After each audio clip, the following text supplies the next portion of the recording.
कमज़ोर बने रहना चाहते हो तो इस वीडियो को स्किप कर दो, लेकिन अगर ताकतवर बनना है तो इस वीडियो को कंटिन्यू करो। इसमें मैंने ताकतवर बनने के 5 नियमों को बहुत ही डिफरेंट तरीके से एक्सप्लेन किया है। ये वीडियो रॉबर्ट ग्रीन की किताब 48 लॉज ऑफ पावर पर बेस्ड है। और हाँ, ये वीडियो यूट्यूब में अवेलेबल दूसरे वीडियो से डिफरेंट है। भरोसा ना हो तो सिर्फ पहले लॉ को देख लो।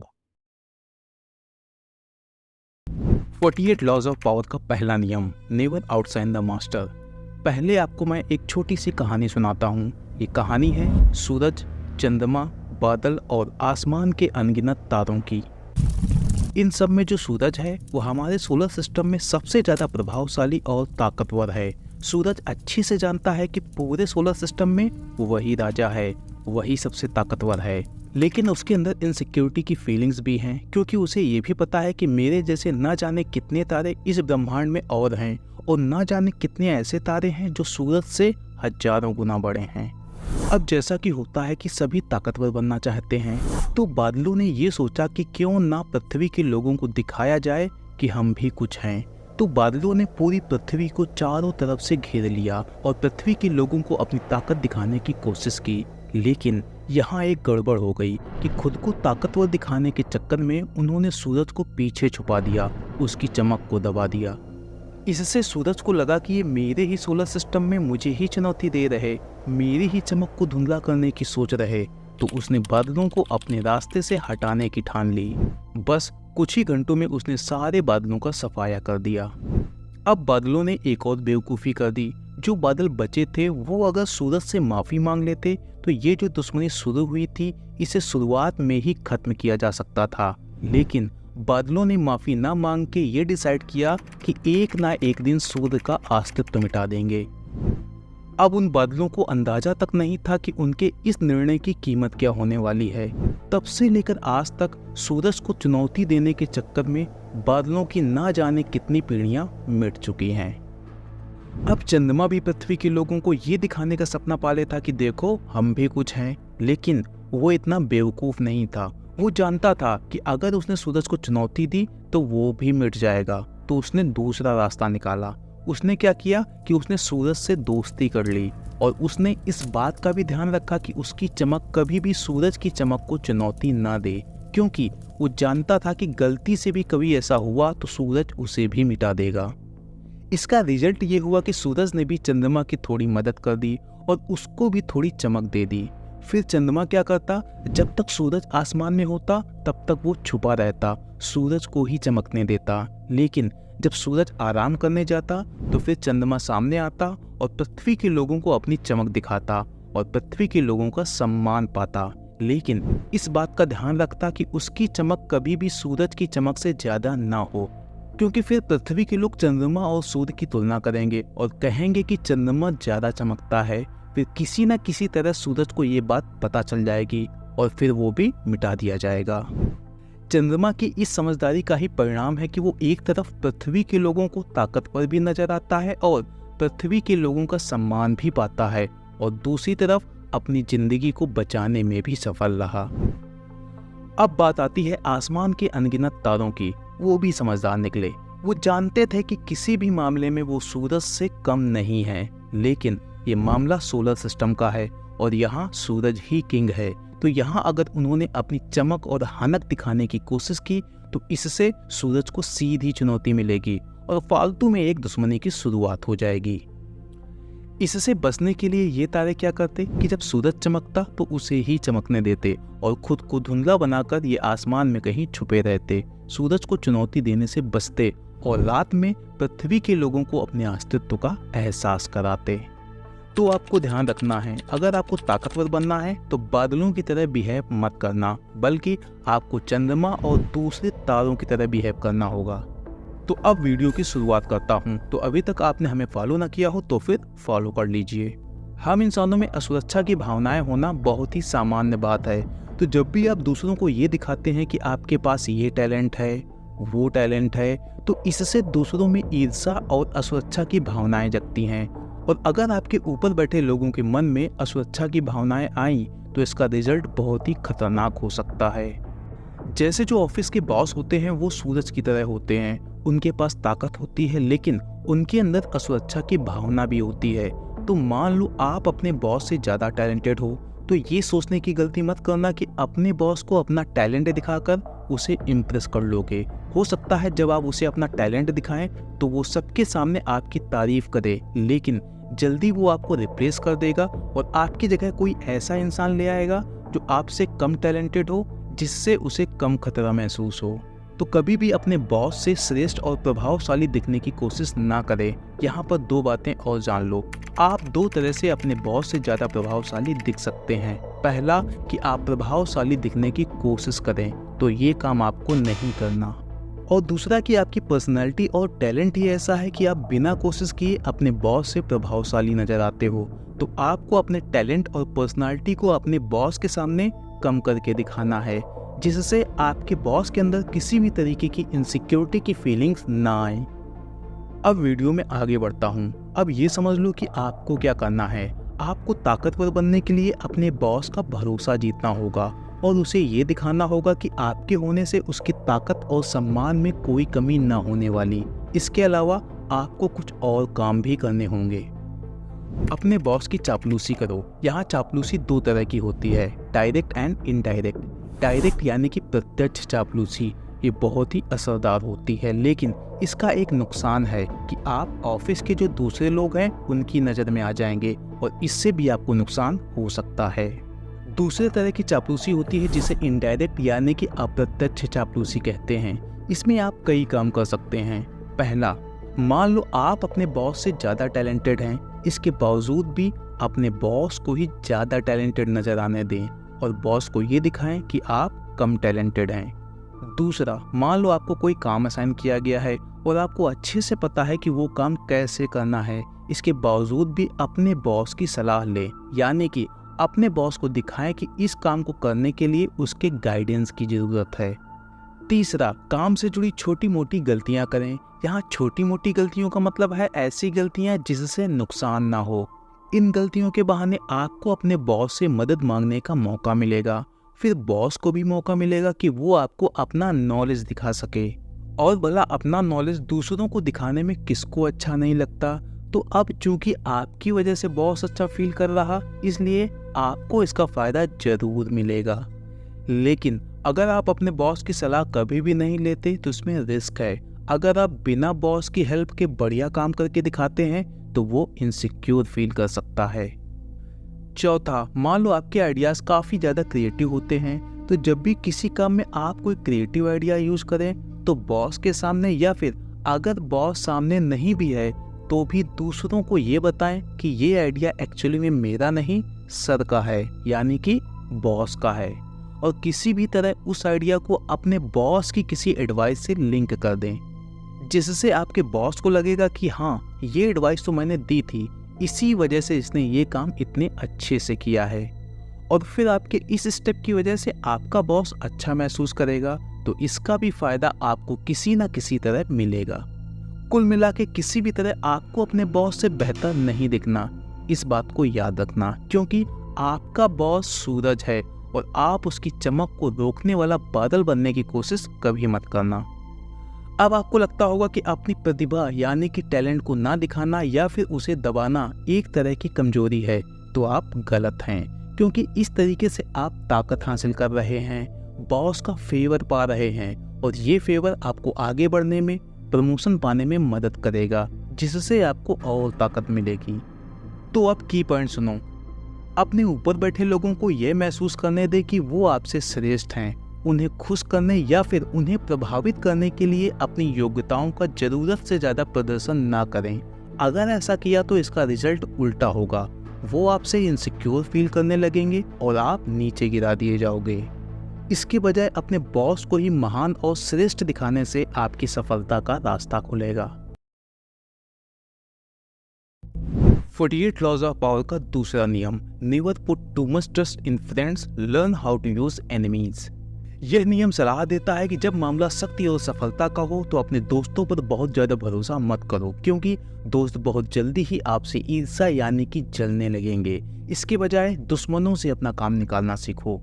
जब आप अपने किसी पुराने दुश्मन को ये दिखाएंगे कि आप उस पर भरोसा करते हैं, तो वो ये साबित करने के लिए कि आपने उस पर भरोसा करके कोई गलत डिसीजन नहीं लिया, अपनी पूरी ताकत लगा देगा। तो ताकत और सफलता के मामले में आपको अपने शत्रुओं से नहीं, मित्रों से डरना चाहिए। जो हमारे दोस्त होते हैं वो हमारी जिंदगी में रंग भरते हैं। जब हमें जरूरत पड़ती है तो वो हमारे काम आते हैं, और हमें भी लगता है कि जब हमारे पास दोस्त हैं तो दूसरों की मदद क्यों लेना, कम से कम दोस्त पर तो भरोसा किया ही जा सकता है। लेकिन एक समस्या है कि हम अपने दोस्तों को उतनी अच्छी तरह नहीं जानते जितना कि हमें लगता है। कोई बहस ना हो जाए या फिर लड़ाई झगड़ा ना हो जाए तो वो आपकी हाँ में हाँ मिलाने में पीछे नहीं हटते। साथ ही दोस्त अपने बारे में हर वो जानकारी छुपा लेंगे जिसके बारे में उन्हें ये लगता है कि अगर ये जानकारी आपको पता चली तो आपको कष्ट होगा, आपको दुख होगा। अब मैं आपको 5 पॉइंट्स में समझा देता हूं कि अगर आपको ताकत पानी है और सफल व्यक्ति बनना है तो दोस्तों पर भरोसा करना क्यों खतरनाक है। जैसे मान लो आपने अपने किसी दोस्त को अपनी ऑफिस में नौकरी में रख लिया, तो वो आपके इस जेनरोसिटी और ट्रस्ट को फॉर ग्रांटेड ले सकता है, क्योंकि अब उसे ये लग सकता है कि जो बॉस है वो तो उसका दोस्त है, तो वो हो सकता है कि अपने काम में इम्प्रूव करने की कोशिश ही ना करे और बस अपनी ही दुनिया में संतुष्ट रहे। और अब आप उसे कुछ कह भी नहीं सकते क्योंकि आपका दोस्त जो है, तो यहाँ पर आपकी जो शक्ति है ना वो सीमित हो जाएगी। तो यहाँ याद रखो कि दोस्तों को अपने बिजनेस मैटर में कभी भी इन्वॉल्व मत करो।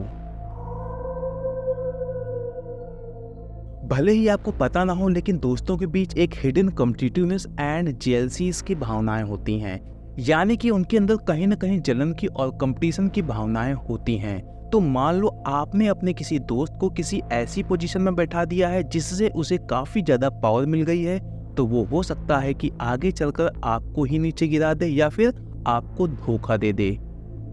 जैसे पुराने राजा महाराजाओं के साथ यही होता था, वो अपने सगे संबंधी और दोस्तों को ताकतवर पदों में बैठाते थे और बाद में वही लोग राजा को गद्दी से उतारकर उसकी हत्या कर देते और खुद राजा बन जाते। तो आपको इससे बचना है। जब आप अपने किसी दोस्त को अपनी प्रोफेशनल लाइफ में इन्वॉल्व करते हैं तो आप प्रोफेशनल बाउंड्री को मेंटेन नहीं कर पाओगे। जैसे मान लो आप बॉस हो और आपने अपने किसी दोस्त को अपने ऑफिस में जॉब दिला दी, तो अब आप ना तो अथॉरिटी को मेंटेन कर पाओगे, ना ही डिसिप्लिन को मेंटेन कर पाओगे और ना ही ऑब्जेक्टिव डिसीजन ले पाओगे। फ्रेंड्स अक्सर इस बात की चाहत रखते हैं कि आप उन्हें स्पेशल ट्रीटमेंट दोगे। तो मान लो आपने अपने किसी दोस्त को अपनी ऑफिस में रख लिया है, तो वो ऑफिस में भी स्पेशल फेवर की उम्मीद करेगा। वो चाहेगा कि आप उसे दूसरों से अलग तरीके से देखें और अलग तरीके से बिहेव करें। कुल मिला के वो आपके लिए एक टेंशन का रीजन हो सकता है और ऑफिस में आपकी अथॉरिटी को भी अंडरमाइन कर सकता है। इमोशनल कनेक्शन का यूज करके आपके दोस्त आपको मैनिपुलेट कर सकते हैं, आपके डिसीजन को अपने फेवर में इन्फ्लुएंस करने की कोशिश कर सकते हैं। इन सब का रिजल्ट ये होगा कि आपको अपने गोल्स और इंटरेस्ट के साथ कंप्रोमाइज करना पड़ सकता है। तो ये कुछ रीजन है जिनकी वजह से आपको अपने दोस्तों पर एक सीमा से अधिक भरोसा करने से बचना चाहिए और एक सीमा से अधिक डिपेंडेंसी बनाने से भी बचना चाहिए। अब अगर आप अपने सपनों को पूरा करने के लिए अपने दुश्मनों से काम लेते हैं, उन्हें ये दिखाते हैं कि आप उन पर भरोसा करते हैं, तो आप बड़ी तेजी से सफलता की सीढ़ियां चढ़ सकते हैं। ऐसा कैसे होगा? पहला रीजन, जब आप अपने किसी दुश्मन को मौका देंगे तो चूंकि उसे बहुत कुछ प्रूव करना है, उसे ये प्रूव करना है कि आपने उसे मौका देके जो डिसीजन लिया है वो गलत नहीं है, तो वो अपने काम को पूरा करने में जी तोड़ मेहनत करेगा। कुल मिलाकर आपके दुश्मन इस मैटर में आपके दोस्तों से ज्यादा लॉयल साबित हो सकते हैं। दूसरा रीजन, अपने दुश्मनों के साथ काम करते हुए आप क्लियर बाउंड्रीज को सेट कर सकते हैं, प्रोफेशनलिज्म को मेंटेन कर सकते हैं, क्योंकि यहाँ पर जो रिलेशनशिप बनेगी वो म्यूचुअल बेनिफिट और जरूरतों पर बनेगी, ना कि पर्सनल फीलिंग्स पर। तीसरा रीजन, जब आप अपने दुश्मनों को काम में लगाएंगे तो आप हमेशा सतर्क रहेंगे और अपने डिसीजन भी काफी केयरफुल तरीके से लेंगे, और फिर आप पाएंगे कि जब आप अपने दुश्मनों से काम पूरा करवा रहे थे तो आपके अंदर धीरे धीरे जो स्ट्रेटेजिक थिंकिंग की पावर है वो कहीं गुना बढ़ चुकी है। चौथा रीजन, लाइफ में आपको एक बात याद रखनी चाहिए कि आपके दुश्मन कम से कम होने चाहिए, और आपकी दुश्मनी कम से कम हो ये सुनिश्चित करने का एक तरीका ये है कि आप कमजोर इंसान बने रहो, क्योंकि कमजोर लोगों के दुश्मन कम होते हैं और सिंपैथी दिखाने वाले ज्यादा। लेकिन आपको तो ताकतवर बनना है, और जब आप ताकतवर बनने की कोशिश करोगे तो आपके दुश्मन बढ़ते चले जाएंगे। जितने ज्यादा ताकतवर बनोगे उतने ज्यादा दुश्मन बनेंगे। तो यहाँ पर आपको अकबर की पॉलिसीज को फॉलो करना होगा। अकबर के जो सबसे ताकतवर दुश्मन हो सकते थे वो थे राजपूत। राजा मान सिंह का तो नाम आपने सुना होगा। अकबर ने राजा मान सिंह को ही अपने दुश्मन महाराणा प्रताप के खिलाफ युद्ध में भेज दिया था। तो यहाँ पर क्या हुआ था कि सबसे पहले अकबर ने दुश्मनों से दोस्ती करने की कोशिश की। कुछ ने दोस्ती की और कुछ दुश्मनों ने दोस्ती नहीं की। जिन्होंने दोस्ती की, जैसे कि राजा मान सिंह, उन्हें उसने बहुत सम्मान दिया और ताकत भी दी, और उस ताकत के साथ जिम्मेदारी भी दी।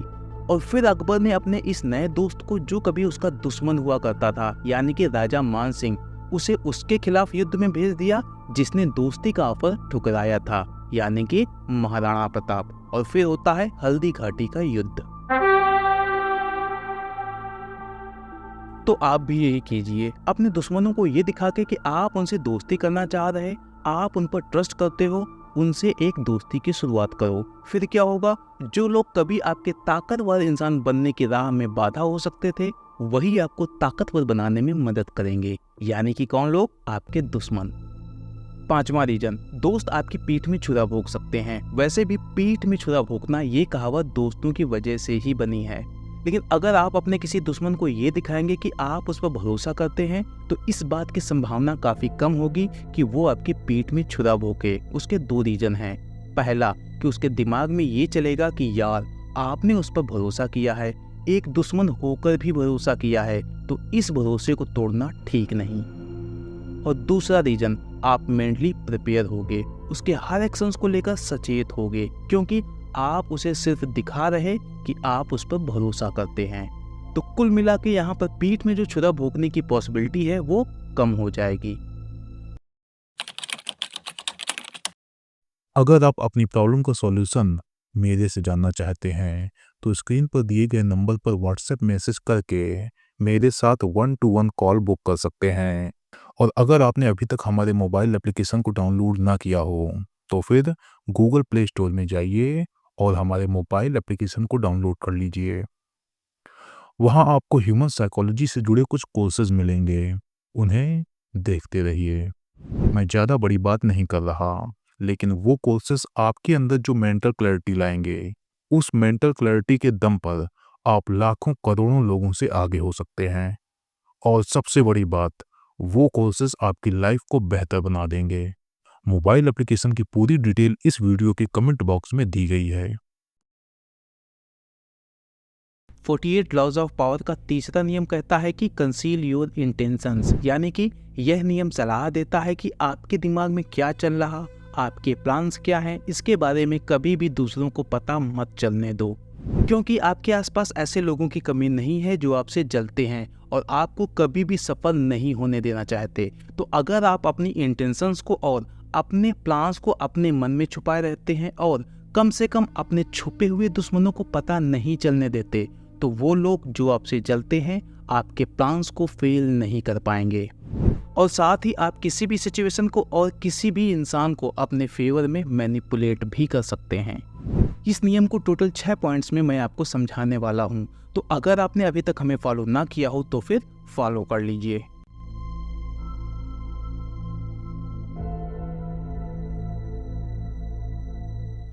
जो आपकी इंटेंशंस हैं और जो आपके प्लान्स हैं उनको दूसरों को कभी ना बताओ, स्पेशली उन लोगों को तो कभी ना पता चलने दो जो आपके विरोधी हैं और आपके प्लान्स को फेल करने की कोशिश कर सकते हैं। तो अगर आप अपने उद्देश्यों को दूसरों को पता नहीं चलने देते तो आपसे नफरत करने वाले, आपको नीचे गिराने का सपना देखने वाले सिर्फ यही सोचते रहेंगे कि आपके दिमाग में क्या चल रहा और आपके प्लान्स को फेल नहीं कर पाएंगे।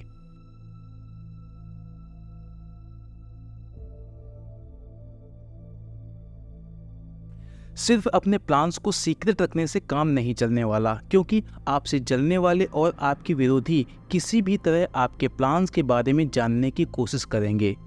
तो ये ना हो इसके लिए आप अपने बारे में कुछ फॉल्स इन्फॉर्मेशन को फैलाओ। आपके प्लान्स कुछ और होने चाहिए लेकिन दूसरों के कानों तक कुछ और ही पहुंचाओ। इससे आपके दुश्मन उन प्लान्स को फेल करने में लगे रहेंगे जो आपके हैं ही नहीं, और इस बीच आप अपने लक्ष्यों की ओर आगे बढ़ते रहिए।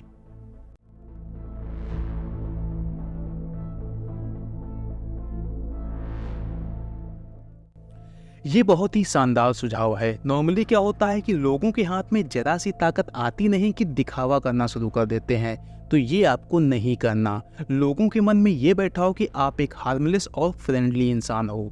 इसका रिजल्ट ये होगा कि लोग आपको अपोज यानी कि आपका विरोध कम करेंगे, क्योंकि जब आप उन्हें खुद को हार्मलेस, फ्रेंडली, इनोसेंट तथा ऐसा दिखाएंगे कि आपको इधर उधर की बातों पर कोई इंटरेस्ट नहीं, तो लोग आपको अंडर एस्टिमेट करेंगे, जिससे आपको अपने आप अपर हैंड मिल जाएगा।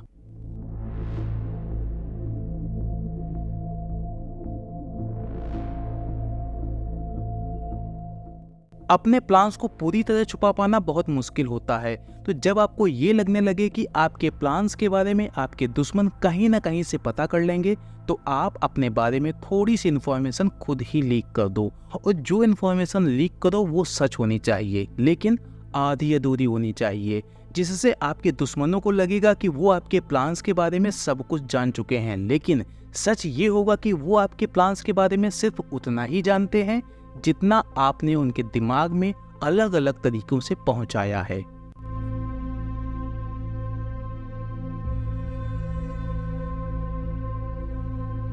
लोगों के दिमाग में हमेशा कंफ्यूजन बनाए रखो, क्योंकि जब उन्हें आपके नेक्स्ट मूव के बारे में पता ही नहीं होगा तो वो आपके अगेंस्ट कुछ भी नहीं कर पाएंगे, क्योंकि जब आपके दुश्मन आपके नेक्स्ट मूव के बारे में कंफ्यूज होंगे तो आपके खिलाफ षड्यंत्र भी नहीं रच पाएंगे।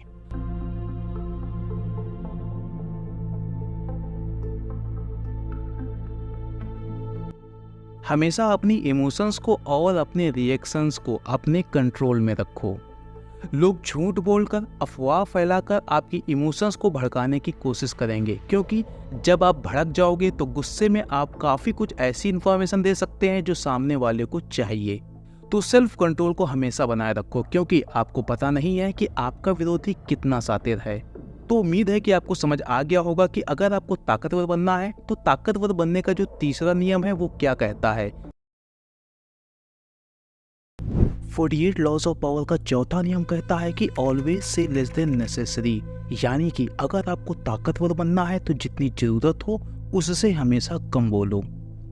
आपके द्वारा बोले गए हर एक शब्द का वजन और महत्व तभी ज्यादा होगा जब आप कम से कम शब्दों का प्रयोग करेंगे, क्योंकि जब आप ज़्यादा बोलते हैं तो आप अपनी थॉट्स, अपनी इंटेंशंस और अपने बारे में कुछ ज़्यादा ही इन्फॉर्मेशन सामने वाले तक पहुंचा देते हैं। और जब आप अपने बारे में ज़्यादा से ज़्यादा बातें सामने वाले को बताते हैं तो सामने वाले को आपके बारे में ऐसी ढेर सारी जानकारी मिल जाती है जिससे वो आपको कंट्रोल कर सके, आपको मैनिपुलेट कर सके। लेकिन जब आप कम बोलते हैं तो उसके कई फायदे होते हैं। पहला, जब आप कम बोलते हैं तो सामने वाले के पास आपके बारे में ज़्यादा इन्फॉर्मेशन नहीं होती, तो वो आपके बारे में सिर्फ गेस ही करता रहता है। दूसरा, किसी भी सिचुएशन में जो आपकी अथॉरिटी होती है वो मेंटेन रहती है। और तीसरा फायदा, किसी भी सिचुएशन में आपका कंट्रोल भी मेंटेन रहता है, क्योंकि लोग आपके बारे में जब ज़्यादा जानते ही नहीं होंगे तो वो आपको ठीक से काउंटर भी नहीं कर पाएंगे।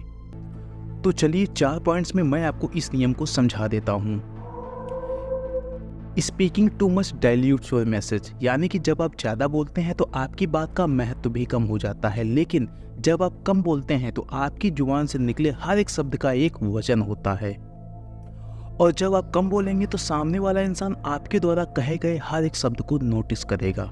जैसे जब आप कोई बिजनेस नेगोशिएशन कर रहे हो या फिर किसी भी डिस्कशन में जब आप अपनी बात रख रहे हों, तो आप कम से कम बोलो और स्लो बोलो, क्योंकि जो लोग कम बोलते हैं वो ज़्यादा थॉटफुल और स्ट्रेटेजिक नज़र आते हैं। इसका रिजल्ट ये होगा कि जब आप बोलना शुरू करेंगे तो सभी के सभी आपकी बात सुनेंगे, because this will compel others to create your rare and valuable insights. इसका फाइनल रिजल्ट ये होगा कि आप उस पूरे ग्रुप में सबसे ज़्यादा अथॉरिटेटिव नजर आएंगे। अगर आप ज़्यादा बोलोगे तो इस बात की संभावना बहुत ही ज़्यादा होगी कि आप अपने बारे में कुछ ऐसी जानकारी दूसरों को दे दोगे जिसका प्रयोग आपके खिलाफ ही किया जा सकता है। इसको एक उदाहरण से समझा देता हूँ। नॉर्मली लोग क्या करते हैं कि जैसे ही किसी रिलेशनशिप में एंटर करते हैं, अपनी गर्लफ्रेंड या बॉयफ्रेंड को अपने बारे में सब बता देते हैं कि फैमिली कैसी है, फैमिली में किस इंसान का नेचर कैसा है, किससे बनती है, किससे नहीं बनती, फैमिली बैकग्राउंड कैसा है, इत्यादि। इसके बाद जब उस रिलेशनशिप में खटपट शुरू होती है तो सामने वाला इंसान आपके द्वारा दी गई इसी जानकारी को आपके खिलाफ यूज कर सकता है। इसी जानकारी का प्रयोग करके वो आपको कंट्रोल करने की कोशिश कर सकता है, आपको आइसोलेट करने की कोशिश करता है, इवन आपकी फैमिली में संघर्ष को भी बढ़ावा दे सकता है। तो ये आपको नहीं करना।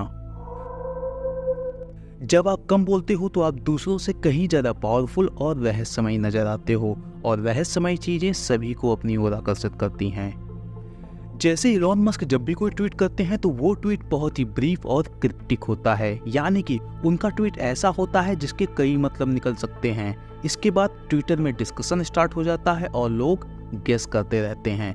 कुल मिला के एक ग्लोबल डिस्कशन स्टार्ट हो जाता है और सभी स्पेकुलेट करते रहते हैं, यानी कि गेस करते रहते हैं कि इलॉन मस्क आखिरकार इस ट्वीट के जरिए कहना क्या चाह रहे।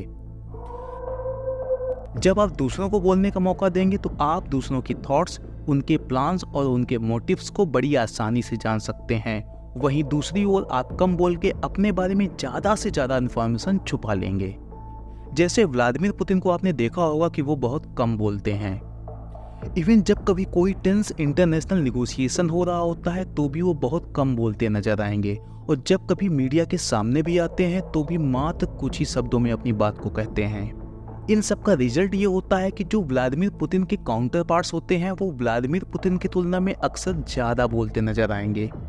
इसका फाइनल रिजल्ट ये होता है कि व्लादिमीर पुतिन को सामने वाले इंसान के बारे में, उसकी थॉट्स के बारे में ज़्यादा से ज़्यादा जानकारी होती है, जिसका पुतिन को कई तरह से फ़ायदा मिलता है, जैसे स्ट्रेटेजिक डिसीजन लेने में, सिचुएशन को अपने फेवर में कंट्रोल करने में और अथॉरिटी मेंटेन करने में। पहला सुझाव, use silence as a weapon. सामान्यतया किसी भी कन्वर्सेशन में silence can be more powerful than words, क्योंकि किसी भी कन्वर्सेशन में जब आप शांत हो जाते हैं तब सामने वाला बोलना स्टार्ट करता है। तो जितना ज़्यादा आप शांत होंगे उतना ज़्यादा सामने वाला इंसान बोलेगा, जिससे सामने वाले की थॉट्स और उसकी इंटेंशंस के बारे में आपको ज़्यादा से ज़्यादा पता होगा। दूसरा सुझाव, be calculative in your speech. कुछ भी बोलने से पहले सोचो और सोच के ये डिसाइड करो कि क्या बोलना है और किस बात को किसी स्ट्रेटजी के तहत छुपा लेना है। तीसरा सुझाव, प्रैक्टिस पैसेंस। पैसेंस बनाए रखो। पहले दूसरों को अपनी थॉट्स और प्लान्स के बारे में बताने दो। आप जितना कम बोलेंगे उतना ही ज़्यादा सामने वाले को ऑब्जर्व कर पाएंगे और सामने वाले से सीख पाएंगे। रॉबर्ट ग्रीन ने ताकतवर बनने के कुल 48 नियम बताए हैं। इनमें से जो फिफ्थ लॉ है, यानी कि जो 5वां नियम है, आज मैं उसे एक्सप्लेन करने जा रहा। मैं इस वीडियो सीरीज में 48 लॉज ऑफ पावर के एक एक लॉ को बहुत ही point wise and different approach के साथ एक्सप्लेन कर रहा, जिससे कि आप हर एक लॉ को बेहतर तरीके से समझकर ताकतवर बन सकें। वीडियो में आगे बढ़ूं उससे पहले एक क्लैरिफिकेशन दे दूं। क्लैरिफिकेशन ये है कि अगर आपकी लाइफ का सिर्फ एक ही पर्पस है, ताकतवर बनना, तो आप इस किताब को आंखें बंद करके फॉलो कर सकते हैं। लेकिन एक बात याद रखना कि इस किताब में ताकतवर बनने के लिए बहुत सी ऐसी बातें बताई गई हैं और बहुत से ऐसे सुझाव दिए गए हैं जो ठीक नहीं कहे जा सकते। और यदि आपकी लाइफ का पर्पस सिर्फ ताकतवर बनना नहीं है, यानी कि आप ताकतवर तो बनना चाहते हैं लेकिन एक बेहतर इंसान भी बने रहना चाहते हैं, तो आपको इस किताब में दिए गए ढेर सारे सुझावों का यूज करने से पहले सोचना होगा कि कहीं वो सुझाव आपको गलत और शातिर इंसान तो नहीं बना देंगे। सो प्लीज इन सुझावों का यूज करने से पहले अपने दिमाग का भी यूज करें, क्योंकि मैं इस सीरीज में सब कुछ एक्सप्लेन कर दूंगा, लेकिन इनका सही यूज करना आपके हाथ में है।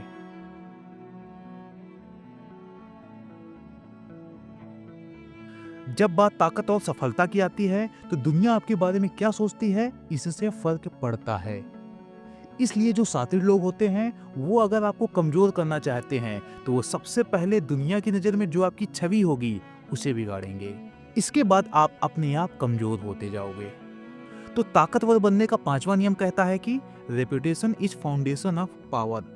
तो अगर आपको ताकतवर बनना है तो अपनी रेपुटेशन, बोले तो प्रतिष्ठा को प्रोटेक्ट करने के लिए पूरी ताकत लगा दो, क्योंकि आप सिर्फ अपनी रेपुटेशन के दम पर ढेर सारे लोगों को अपने फेवर में इन्फ्लुएंस कर सकते हैं और आपके पास ढेर सारी अपॉर्चुनिटीज आ सकती हैं। इस लॉ के 4 की प्रिंसिपल्स हैं, जिसमें से पहला प्रिंसिपल है reputation is corner stone of power. जो लोग होते हैं वो आपको हमेशा आपके पास्ट एक्शंस, बिहेवियर और अपीयरेंस से जज करने की कोशिश करते हैं। So positive reputation creates a hello effect. इसका सिंपल सा मतलब है कि आपके पास्ट एक्शंस से जो आपकी पॉजिटिव रेपुटेशन बनी है उससे आपको फ्यूचर में भी बहुत फायदा मिलने वाला है, क्योंकि इस हालो इफेक्ट की वजह से लोग आप पर ज़्यादा ट्रस्ट करेंगे और ज़्यादा सपोर्ट करेंगे। इसका फाइनल रिजल्ट ये होगा कि आप ग्रो करोगे और ताकतवर बनोगे। दूसरा प्रिंसिपल कहता है कि गार्ड अगेंस्ट अटैक्स, यानी कि अपनी रेपुटेशन को लेकर बहुत ही सतर्क रहो। आपकी रेपुटेशन को जिस चीज़ से भी खतरा हो उसे अर्ली स्टेज में ही पहचानना सीखो और इससे पहले कि वो चीज़ आपकी रेपुटेशन खराब करे उससे पहले ही उस सिचुएशन से निपट लो। यानी कि जब कोई इंसान आपके बारे में गलत इन्फॉर्मेशन फैलाकर आपकी रेपुटेशन को कमजोर करने की कोशिश करे तो आप जल्द से जल्द उस इन्फॉर्मेशन को काउंटर कीजिए और अपना पर्सपेक्टिव भी दुनिया के सामने पहुंचाइए। तीसरा प्रिंसिपल कहता है कि use reputation to intimidate and win. अगर आपकी रेपुटेशन स्ट्रांग है तो इससे आपको सम्मान तो मिलेगा ही, लेकिन इसके साथ साथ दुनिया आपसे डरेगी भी। इवन सिर्फ स्ट्रॉन्ग रेपुटेशन के दम पर आप बहुत सारी समस्याओं और झगड़ों से बच सकते हैं, क्योंकि आपकी स्ट्रॉन्ग रेपुटेशन लोगों के दिमाग में भय पैदा करती है। और शायद इसी वजह से, यानी कि दुनिया का सम्मान और दुनिया के लोगों के दिमाग में डर पैदा करने के लिए कुछ लोग क्या करते हैं कि अपने से बड़े लोगों के साथ फोटो खिंचवाने की कोशिश करते हैं। जैसे जो लोग अपने से किसी बड़े और ताकतवर इंसान के साथ फोटो खिंचवाने की कोशिश करते हैं या फिर सेल्फी लेने की कोशिश करते हैं, वो बेसिकली अपनी रेपुटेशन के लिए करते हैं, यादें बनाने के लिए नहीं। इस पॉइंट को थोड़ा डिटेल में समझा देता हूँ। केस नंबर 1, जैसे मान लो आप एक ताकतवर इंसान हैं लेकिन आपकी रेपुटेशन खराब है, तो लोग आपके बारे में बहुत बुरा भला बोलेंगे जिससे आपकी रेपुटेशन और बिगड़ेगी। फिर धीरे धीरे लोग आपके जीवन में समस्याएं भी खड़ी करने लगेंगे। फिर एक दिन मान लो किसी इंसान ने आपको परेशान करने की कोशिश की। अब चूंकि आप ताकतवर हो तो आपने उस इंसान को कायदे से सबक सिखा दिया, लेकिन यहाँ समस्या ये है कि आपको भी तो मानसिक तनाव से गुजरना पड़ा और बहुत सारी एनर्जी भी वेस्ट करनी पड़ी। यहीं अगर आपके ताकतवर होने के साथ साथ आपकी रेपुटेशन भी स्ट्रांग होती तो एक तरफ तो लोग आपके खिलाफ ज़्यादा बोलते नहीं, और अगर बोलते भी तो कोई ना कोई इंसान जो आपको एडमायर करता होगा और आपको बेहतर इंसान समझता होगा वो उन्हें काउंटर कर देता। इसके अलावा ना ही आपसे कोई भिड़ने की कोशिश करता। फाइनली आपकी बहुत सारी एनर्जी बच जाती। केस नंबर 2, अगर आप एक तरफ ताकतवर भी हैं और दूसरी तरफ आपकी रेपुटेशन भी स्ट्रांग है तो आपसे नफरत करने वाले लोग भी आपके खिलाफ सोच समझ कर बोलेंगे। केस नंबर 3, अगर आप ताकतवर नहीं भी हैं लेकिन आपकी रेपुटेशन बहुत स्ट्रांग है तो भी आप ढेर सारी परेशानियों और फालतू के झगड़ों से बच जाएंगे, क्योंकि आपकी स्ट्रांग रेपुटेशन लोगों के दिमाग में डर पैदा कर रही होगी। इसके साथ साथ चूंकि आपकी रेपुटेशन स्ट्रांग होगी इसलिए लोग आप पर भरोसा करेंगे और आपके पास नई नई अपॉर्चुनिटीज भी आएंगी। वैसे स्ट्रांग रेपुटेशन को बिल्ड करने में लंबा समय लगता है, लेकिन रेपुटेशन बिल्ड करने का सबसे आसान तरीका ये है कि आप दुनिया को ये दिखा दें कि आपकी पहुंच ताकतवर लोगों तक है। और शायद यही दिखाने के लिए कुछ लोग या फिर कहें युवा नेता बड़े नेताओं के साथ फोटो खिंचवाने में बहुत आगे रहते हैं। पॉइंट ये है कि यदि आपके पास कोई ताकत नहीं भी है लेकिन आपकी रेपुटेशन स्ट्रांग है तो सिर्फ आप अपनी स्ट्रांग रेपुटेशन के दम पर सामने वाले को झुका सकते हैं। केस नंबर 4, कुछ लोग ऐसे होते हैं जो कमजोर तो होते ही हैं, साथ में अपने गलत बिहेवियर और बड़बोलेपन की वजह से अपनी रेपुटेशन भी खो देते हैं। फिर इनके जीवन में समस्याएं ही समस्याएं रहती हैं क्योंकि लोग इनसे डरते ही नहीं। इसलिए एक बात याद रखो कि अगर आपकी रेपुटेशन स्ट्रांग होगी तो लोग आपको चैलेंज करने से बचेंगे। चौथा और अंतिम प्रिंसिपल है destroy your enemies by targeting their reputation. Robert Greene ने अगला सुझाव ये दिया है कि अगर आप अपने विरोधियों को कमजोर करना चाहते हो तो उनकी रेपुटेशन पर अटैक करो, और रेपुटेशन के कमजोर होते ही उनका इन्फ्लुएंस भी कमजोर होता जाएगा।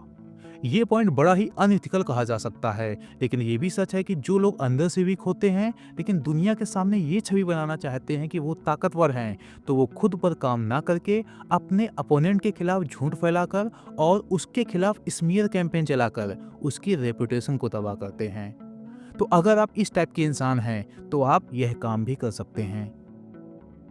अब एक पॉइंट और बता दूं कि मान लो कोई सातिर इंसान आपके खिलाफ स्मीयर कैंपेन चलाकर आपको कमज़ोर करने की कोशिश कर रहा, आपकी रेपुटेशन को तबाह कर रहा, तो जब आप उसे काउंटर करोगे और उसकी रेपुटेशन को अटैक करोगे, तो आपके द्वारा सामने वाले सातिर इंसान पर किया गया अटैक इस लास्ट वाली यानी कि destroy your enemies by targeting their reputation वाली कैटेगरी में नहीं आएगा। क्योंकि अगर कोई इंसान सातिर है, मक्कार है, तो आप ज़्यादा कुछ ना करो, बस उसका सच दुनिया के सामने ले आओ, उसकी रेपुटेशन अपने आप खराब हो जाएगी। और यहाँ पर आपके द्वारा किया गया अटैक गार्ड अगेंस्ट अटैक्स की कैटेगरी में आएगा। तो सिंपल सा पॉइंट है कि अगर सामने वाला इंसान बेहतर है और आप उसे कमज़ोर करने के लिए उसके खिलाफ झूठ फैलाकर उसकी रेपुटेशन को ख़त्म करने की कोशिश कर रहे, तो इसे बोलेंगे स्मीयर कैंपेन। और स्मीयर कैंपेन इस बात का संकेत है कि आप मैनिपुलेटिव, वीक लेकिन सातिर इंसान हैं। लेकिन अगर सामने वाला इंसान सातिर है और उसने आपके खिलाफ लंबे समय से स्मीयर कैंपेन चला रखी है और अब आप उसे काउंटर करते हुए उसका सच दुनिया के सामने ला रहे, तो ये गलत नहीं कहा जाएगा, बल्कि ये तो आपके सर्वाइवल के लिए बहुत ही जरूरी स्टेप है। तो अंत में 3 बातें याद रखो। पहली, बिल्ड अ स्ट्रॉन्ग रेपुटेशन। दूसरी, प्रोटेक्ट योर रेपुटेशन फियर्सली। तीसरी, यूज योर रेपुटेशन स्ट्रेटेजिकली। तो ये था आज का वीडियो, बताइएगा कैसा लगा। मिलते हैं नेक्स्ट वीडियो में।